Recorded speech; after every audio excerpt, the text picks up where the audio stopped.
So ಈ ಒಂದು chat G P T AI ಇದಕ್ಕೆ ಸಂಬಂಧಪಟ್ಟಂತೆ ಈಗ ನಿಮಗೆಲ್ಲ ಗೊತ್ತಾಗಿದೆ. ಯಾರಿಗೇನೇ ಡೌಟ್ ಇದ್ದರೂ ಅದನ್ನು ಕ್ವಶನ್ ಕೇಳೋದು. ಮನುಪಾತ್ರ, AI ಯಾರು, SSC, ಹೀಗೆ supreme court of India justice PS Narasimha and justice Alok Aradhe February 27, 2026. Bombay high court heart and soul entertainment limited January 2026. Delhi high court ಕ್ರೀನೋಪಾಲಿಸ್ welfare association September 2025. Supreme court Deepak Raheja and ಅನಾರ್ versus Omkara assets reconstruction private limited. ನಮಸ್ಕಾರ ವೀಕ್ಷಕರೇ, ನಾನು ನಿಮ್ಮ Manjunath advocate ಮಾತಾಡ್ತಾ ಇರೋದು. ಎಲ್ಲಿ ನೋಡಿದರೂ ಈಗ chat G P T, AI generated chat bot, ಹೀಗೆ ಇವುಗಳದೇ ಸಾಮ್ರಾಜ್ಯ ಆಗೋಗಿದೆ. ಈ ಚಾಟ್ ಜಿ ಪಿ ಟಿ, ಈ AI ಜನರೇಟೆಡ್ ಮೇಲೆ ಅವರು ಕೊಡ್ತಕ್ಕಂತಹ ಒಂದು ಸಜೆಷನ್ಗಳು, ಅಡ್ವೈಸ್ಗಳು, ಅಥವಾ AI ಜನರೇಟೆಡ್ ಸೈಟೇಷನ್ಸ್ಗಳು, ಜಡ್ಜ್ಮೆಂಟ್ಗಳು, ಆರ್ಡರ್ಸ್ಗಳು, ಮತ್ತು ಅವು ಕೊಡ್ತಕ್ಕಂಥ ಒಂದು ಕೌನ್ಸಲಿಂಗ್ ಟಿಪ್ಸ್ಗಳು, ಲೀಗಲ್ ಅಡ್ವೈಸ್ ಟಿಪ್ಸ್ಗಳು ಎಷ್ಟರ ಮಟ್ಟಿಗೆ ಸಮಂಜಸ ಹಾಗೂ ಅದನ್ನು ನೀವು ಅವಲಂಬಿತ ಆಗಬಹುದಾಗಿದೆ. ಮತ್ತು ಇದಕ್ಕೆ ಸಂಬಂಧಪಟ್ಟಂತೆ ಕಾನೂನಿನ ಒಂದು ವೃತ್ತಿಯನ್ನು ತೆಗೆದುಕೊಂಡು ಪ್ರಾಕ್ಟೀಸ್ ಮಾಡ್ತಾ ಇರ್ತಕ್ಕಂಥ ವಕೀಲರುಗಳಿಗೆ ಇದನ್ನು ನಿಜವಾಗಿಯೂ ಡಿಪೆಂಡ್ ಆಗಬಹುದಾ, ಆಗೋದಿದ್ದರೆ ಎಷ್ಟು ಆಗಬೇಕು, ಮತ್ತು ಅವರ ಜವಾಬ್ದಾರಿಗಳೇನಿದೆ, ಹೀಗೆ ಈ ಒಂದು AI ಜನರೇಟೆಡ್ ಸೈಟೇಷನ್ಸ್ಗಳಾಗಲಿ, ಅಡ್ವೈಸ್ಗಳಾಗಲಿ ಹೇಗೆ ಅವರು ಕ್ರಾಸ್ ವೆರಿಫಿಕೇಷನ್ಗಳನ್ನು ಮಾಡಿಕೊಳ್ಳಬೇಕು. ಇದಕ್ಕೆ ಸಂಬಂಧಪಟ್ಟಂತೆ ಈಗ ಕೋರ್ಟಿನ ಒಂದು ಆವರಣಗಳಲ್ಲಿ ಮತ್ತು ಜಡ್ಜ್ಮೆಂಟ್ಗಳು ಕೂಡ ಕೆಲವೊಮ್ಮೆ ತಪ್ಪುಗಳು ಬಂದಿದ್ದಾವೆ. ಈ ಒಂದು AI ಜನರೇಟೆಡ್ ಫೇಕ್ ಸೈಟೇಷನ್ಸ್ಗಳ ಆಧಾರದ ಮೇಲೆ ಇದಕ್ಕೆ ಸಂಬಂಧಪಟ್ಟಂತೆ ಹಲವಾರು ಕೋರ್ಟುಗಳು ನಿಲುವುಗಳನ್ನು ತೆಗೆದುಕೊಂಡಿದೆ, ತೀರ್ಮಾನಗಳನ್ನು ಹೇಳಿದೆ. ಸೊ ಇದು ಬಹಳ ಮುಖ್ಯವಾದಂತಹ ವಿಡಿಯೋ. ಸ್ಕಿಪ್ ಮಾಡದೆ ಕೊನೆವರೆಗೂ ಕೂಡ ಇದನ್ನು ನೋಡಿದರೆ ನಿಮಗೆ ಒಳ್ಳೆಯದಾಗುತ್ತೆ ಅಂತ ಹೇಳ್ತೇನೆ. ಸೊ ಇಲ್ಲಿ ನಾನು ಸ್ಟೆಪ್ ಬೈ ಸ್ಟೆಪ್ ಹೇಳ್ತಾ ಹೋದರೆ ತುಂಬ ಲೆಂತ್ ವಿಡಿಯೋ ಆಗೋಗುತ್ತೆ. ಆದ್ದರಿಂದ ಯಾವ ಜಡ್ಜ್ಮೆಂಟ್ಗಳನ್ನು ನಾನು ತೆಗೆದುಕೊಂಡಿದ್ದೇನೆ ಅನ್ನೋದನ್ನು ಫಸ್ಟು ಹೇಳಿಬಿಟ್ಟು ಅವರು ಓವರಾಲಾಗಿ ಹೇಳಿರ್ತಕ್ಕಂಥದ್ದು ಏನನ್ನು ನಾವು ಅರ್ಥ ಮಾಡಿಕೊಂಡ್ರೆ ಸಾಕು ಅನ್ನೋದನ್ನು ಹೇಳ್ತಾ ನಾನು ಈ ವಿಡಿಯೋವನ್ನು ಕನ್ಕ್ಲೂಡ್ ಮಾಡ್ತೇನೆ. ನೋಡಿ, ಪ್ರತಿಯೊಬ್ಬರಿಗೂ ಕೂಡ ಈ ಒಂದು ಕಾನೂನಿನ ಸಮಸ್ಯೆಗಳು, ತೊಡರುಗಳು ಬಂದೇ ಬರುತ್ತೆ. ಹೀಗೆ ಬಂದಾಗ ಅವರು ಈ ಒಂದು ಲೀಗಲ್ ಪ್ರಾಬ್ಲಮ್ಗಳಿಗೆ ಮೊದಲನೆಯದಾಗಿ ಉದಾಹರಣೆಗೆ ಒಂದು ಲ್ಯಾಂಡ್ ಇಶ್ಯೂಸ್ ಆಗ್ಬೋದು, ಪ್ರಾಪರ್ಟಿ ಇಶ್ಯೂಸ್ಗಳಾಗ್ಬೋದು, ಇಂಜೆಕ್ಷನ್ನು ಅಥವಾ ಎವಿಕ್ಷನ್ನು, ಪ್ರಾಪರ್ಟಿಗಳಿಂದ ಎವಿಕ್ಷನ್ನು, ಡಿಕ್ಲರೇಷನ್ಸ್ಗಳು, ಹೀಗೆ ಫ್ಯಾಮಿಲಿ ಮ್ಯಾಟರ್ಗಳಾದರೆ ಚೈಲ್ಡ್ ಡಿಸ್ಪ್ಯೂಟ್ಗಳು, ಡೈವರ್ಸ್ಗಳು, restitution of conjugal rights, maintenance, ಹೀಗೆ ಹಲವಾರು ಡಿಸ್ಪ್ಯೂಟ್ಗಳು ಬರಬಹುದು.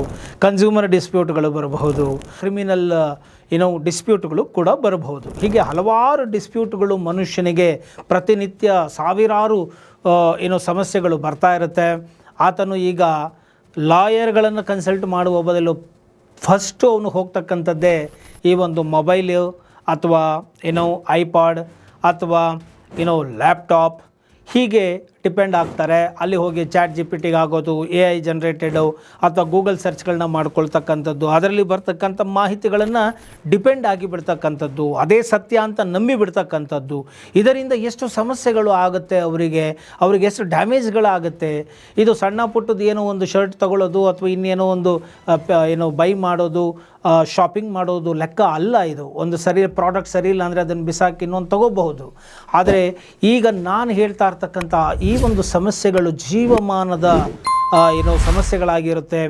ಇಲ್ಲಿ ನೀವೇನಾದರೂ ಎಡವಿದ್ದೆ ಆದಲ್ಲಿ ನೀವು ನಿಮ್ಮ ಜೀವನ ಪರ್ಯಂತ ಸಂಪಾದನೆ ಮಾಡಿದಂತಹ ಪ್ರಾಪರ್ಟಿಗಳನ್ನು ಕಳ್ಕೊಳ್ಬೇಕಾಗತ್ತೆ, ಜೀವನವನ್ನು ಕಳ್ಕೊಳ್ಬೇಕಾಗತ್ತೆ, ನೆಮ್ಮದಿಯನ್ನು ಕಳ್ಕೊಳ್ಬೇಕಾಗತ್ತೆ, ಸಂಸಾರವನ್ನು ಕಳ್ಕೊಳ್ಬೇಕಾಗತ್ತೆ, ಪ್ರಾಬ್ಲಮ್ಗಳನ್ನ ನೀವು ಅನುಭವಿಸ್ಬೇಕಾಗತ್ತೆ. ಈ ಪ್ರಾಬ್ಲಮ್ಗಳು ಇದೆ ಅಂತ ಹೇಳಿ ನೀವು ಕೇಳಿ ಪಡೆದಂತಹ ಸಮಸ್ಯೆಗಳಿಗೆ ಸಲಹೆಗಳು ಏನು ಪಡ್ಕೊಂಡಿರ್ತೀರ, ಅದರಿಂದನೇ ಮತ್ತಷ್ಟು ಸಮಸ್ಯೆಗಳು ಆಗಿ ನಿಮ್ಮ ಕೋರ್ಟಿನಲ್ಲಿರ್ತಕ್ಕಂಥ ಕೇಸುಗಳು ಡಿಸ್ಮಿಸ್ ಆಗುವಂತಹ ಸಾಕಷ್ಟು ಉದಾಹರಣೆಗಳು ಕೂಡ ನಾವು ನೋಡ್ತಾ ಇದ್ದೇವೆ.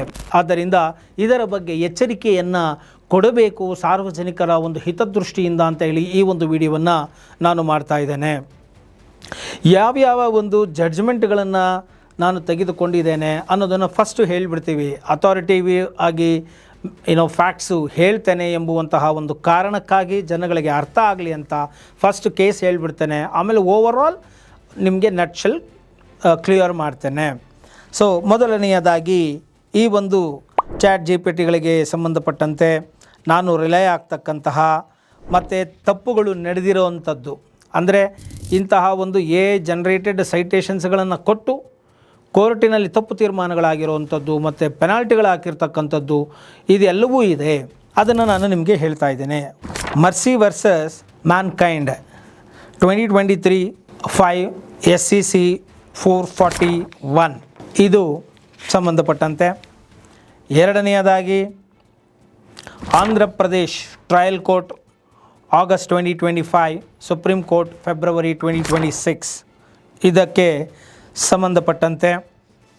Next supreme court of India justice PS Narasimha and justice Alok Aradhe February 27, 2026.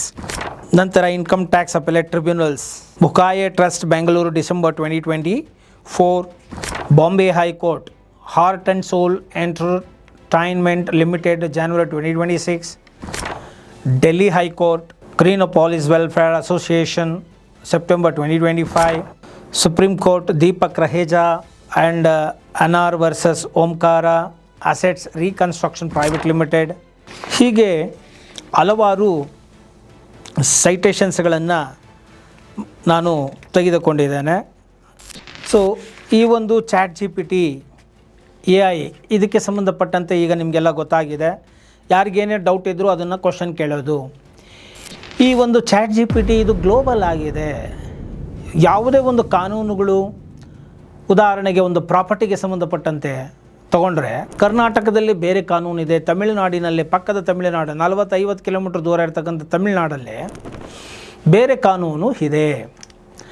So family related, drugs and narcotics, property related, ಹೀಗೆ ಹಲವು ಕನ್ಸ್ಯೂಮರ್ ಲಿಮಿಟೆಡ್, ಟ್ಯಾಕ್ಸ್ ರಿಲೇಟೆಡ್, ಹೀಗೆ ಹಲವಾರು ಕಾನೂನುಗಳು ಆ ಒಂದು ವ್ಯಾಪ್ತಿಗೆ, ಪರಿಧಿಗೆ ಬದಲಾವಣೆ ಆಗ್ತಾ ಹೋಗ್ತಾ ಇರುತ್ತೆ. ನೀವು ChatGPTಯಲ್ಲಿ ಪ್ರಶ್ನೆ ಕೇಳುವುದೇ ತಪ್ಪಾಗಿ ಕೇಳಿದಾಗ, ಇದರ ಅರಿವೇ ನಿಮಗಿಲ್ಲದೆ, ಬೇಸಿಕ್ ಜ್ಞಾನವೇ ಇಲ್ಲದೆ ನೀವು ಕೇಳುವ ಪ್ರಶ್ನೆಯೇ ತಪ್ಪಾಗಿದ್ದಾಗ, ಮತ್ತು ಈ ಒಂದು ಜ್ಞಾನ ಇಲ್ಲದಂತಹ ChatGPTಗಳು ಅಂದರೆ ಜೂರಿಸ್ಡಿಕ್ಷನಲ್ ಕ್ವಶನ್ ರಿಲೇಟೆಡ್ ಆಗಿ ಆನ್ಸರ್ ಮಾಡದೆ ಇನ್ ಜನರಲ್ ಆಗಿ ಆನ್ಸರ್ ಮಾಡಿಬಿಡುತ್ತೆ, ನಿಮಗೆ ಅದು ತಪ್ಪಾಗಿ ಕಾಣುತ್ತೆ. ಎರಡನೇದಾಗಿ ಅದು ಕೆಲವೊಂದು ಜಡ್ಜ್ಮೆಂಟ್ಗಳನ್ನು ಕೊಡುತ್ತೆ.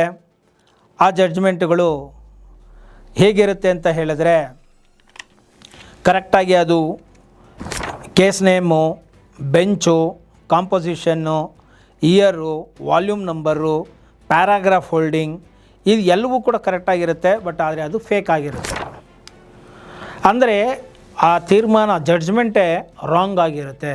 ಇಂತಹ ಸಂದರ್ಭಗಳಲ್ಲಿ ನಿಮಗೆ ಹೇಗೆ ನ್ಯಾಯ ಸಿಗುತ್ತೆ? ಅದನ್ನು ಕ್ರಾಸ್ ಚೆಕ್ ಮಾಡಿದಂತಹವರು ಇಂತಹ ತೀರ್ಮಾನಗಳು ಜನರೇಟೆಡ್ ಫ್ಯಾಬ್ರಿಕೇಟೆಡ್ ಸೈಟೇಷನ್ಸ್ಗಳ ಆಧಾರದ ಮೇಲೆ ಕೆಲವು ತೀರ್ಮಾನಗಳು ಆಗೋಗಿದೆ. ಇದನ್ನು ಚಾಲೆಂಜ್ ಮಾಡಿಕೊಂಡು ಹೋದಾಗ ಸುಪ್ರೀಂ ಕೋರ್ಟಿನ ಗಮನಕ್ಕೂ ಬಂದಿದೆ. ಆಗ ಅವರು ಹೇಳ್ತಾರೆ ಇದೆಲ್ಲ ಈ ಕೂಡಲೇ ನಿಲ್ಲಬೇಕು.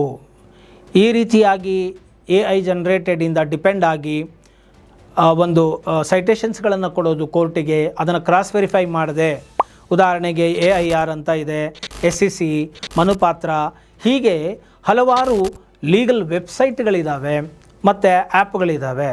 ಅಲ್ಲಿ ನೀವು ಅದನ್ನು ಕ್ರಾಸ್ ಚೆಕ್ ವೆರಿಫಿಕೇಷನ್ ಮಾಡ್ಕೋಬೇಕಾಗುತ್ತೆ. ನುರಿತ ಅಡ್ವೊಕೇಟ್ಗಳು ಅದನ್ನು ವೆರಿಫಿಕೇಷನ್ಗಳನ್ನು ಮಾಡಿ ಕ್ರಾಸ್ ಚೆಕ್ ಮಾಡಿ ಅದು ಸರಿಯಾಗಿದೆಯಾ ಇಲ್ಲವಾ, ಅಂತಹ ಜಡ್ಜ್ಮೆಂಟು ಎಕ್ಸಿಸ್ಟ್ ಇದೆಯಾ ಇಲ್ಲವಾ ಅನ್ನೋದನ್ನು ವೆರಿಫಿಕೇಷನ್ ಮಾಡಿ ಅವರು ಕೋರ್ಟ್ಗಳಿಗೆ ದಾಖಲೆಯನ್ನು ಮಾಡ್ತಾರೆ. ಇದನ್ನು ನೋಡಿಕೊಳ್ಳದೇನೆ ಏನೋ ಒಂದು ಬಂತು ಅಂತೇಳಿ ಏನೋ ಒಂದು ಕಟ್ ಮಾಡಿ ತೊಗೊಂಡೋಗಿ ಹಾಕಿಬಿಟ್ರೆ ಬಾಂಬೆ ಹೈಕೋರ್ಟು 50,000 ರೂಪಾಯಿಗಳನ್ನು ದಂಡ ಕೂಡ ವಿಧಿಸಿದೆ.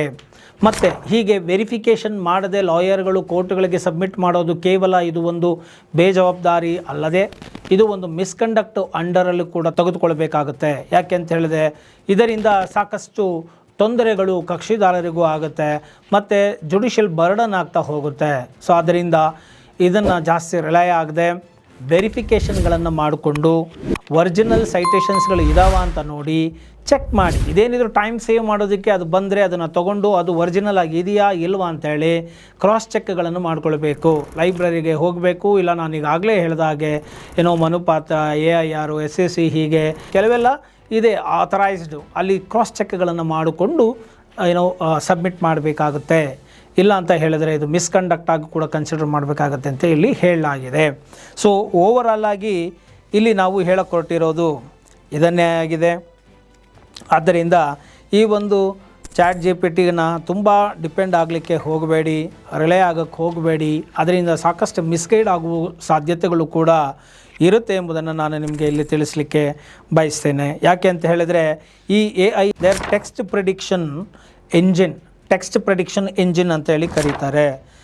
ಅದಕ್ಕೆ ನೀವು ಪ್ರಶ್ನೆಗಳನ್ನು ಕೇಳಿದಾಗ ಅದು statistically likely sequence of words based on patterns in their training data ಅವುಗಳ ಮೇಲೆ ಅದು ಕೊಡುತ್ತೆ ಹೊರತು ಅವುಗಳು ಯಾವುದೇ ರೀತಿ search any live database of Indian law or recent judgments ಅವು ಸರ್ಚ್ ಮಾಡಿಕೊಂಡು ಇಂಡಿಯನ್ ಜಡ್ಜ್ಮೆಂಟ್ ಮಾಡಿಕೊಡೋದಿಲ್ಲ.